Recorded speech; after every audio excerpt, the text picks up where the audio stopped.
Any ivelany kosa indray dia maty teo amin'ny faha 1.7 taonany ilay teratany afrikanina fanta-daza tao Afrika manana vady maro indrindra. Misa 30 ny vadiny ary misa 13 kosa ireo zanany.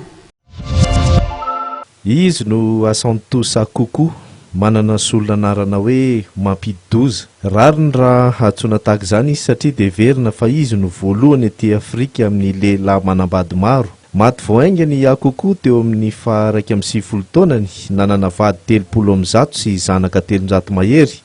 Kenianina ny tenany, avy amin'ny foko UO, mitovy foko amin'ny rain'i Barack Obama filohan'ny États-Unis.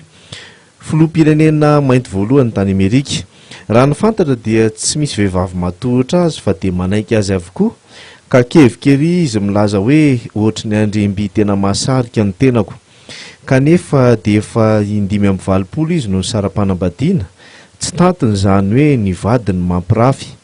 Zava-dehibe aminy ny fitaizana ara-moraly ny vadiny, manana fifandraisana tsara amin'ny vadiny sy ny zanany izy, mpanefiefy ihany koa, manana tany midadasika, mivarotra ny biby fiompy, mamboly, mpitatitra, ka ny taranany ihany no mitantana ireo. 70 taona sady mpitsabo ny zanany voalohany ary tsy ampy 10 taona akory ny vavikely farany.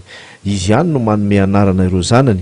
Efa nandevina ny zanany 5-10 sy vady 30 mahery izy izao maty izao. Raha ny lalàna any Kenya ny manambady maro fa saingy ataony izany noho ny fomban-drazana. Nalevina tsy lavitry ny tranom-piangonana naoriny any Koko, nanotrina daholo hatramin'ny solon-tena-panjakana Kenianina ny vadiny teo aloha sy ny ankehitriny ary ny zanany sy ny zafiny rehetra, izay mahatratra 500.